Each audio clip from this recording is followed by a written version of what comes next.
Hello mga sisi! Welcome back to my YouTube channel. For today's video is pag-uusapan natin ngayon kung okay nga lang bang i-rebond ang may dandruff o balakubak.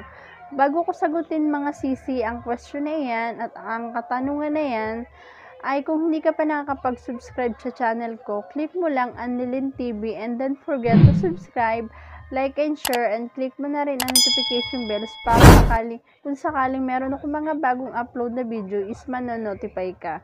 So, balik na tayo sa ating topic. Ang topic natin ngayong araw na to is kung okay nga lang bang magpa-rebond ng may balakubak o dandruff.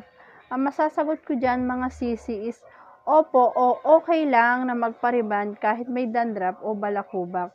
Kasi ang ating ginagamit na gamot na pang-rebond is yung number 1 po ay sadyang hindi dinidikit sa ating anit. Kasi once na dinikit mo ang pang-straight sa anit natin, lalo na kung may dandruff ito, is pwede itong mairita o mangate. O kaya minsan pagka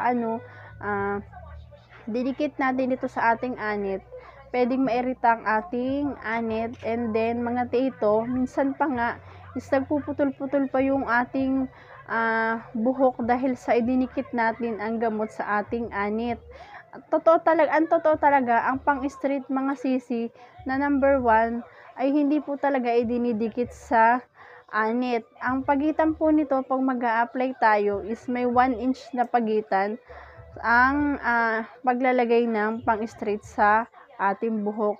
Kung ikaw is may dandruff, syempre ay iwasan natin dumikit ang gamot sa ating anit kasi nga maiirita ito at pwedeng mangate.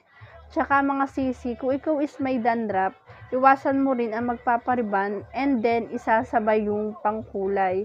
Kasi pag isinabay mo yung pangkulay sa anit mo, kasi pag minsan mag-apply tayo ng gamot na pangkulay, talagang sagad na sagad siya dito sa ating anit. Doon lalo maiirita ang ating anit at magkukos pa siya ng pangangate, at saka pwede pa siyang magkos ng pagsusugat dahil sa chemical na dumikit sa ating anit. Yun lang mga sisi. Ang sagot ko po dyan is yes, pwede pong magpa-rebond ang merong dandruff o balakubak. So mga sisi, hanggang dito na lang. I hope na meron ka natutunan.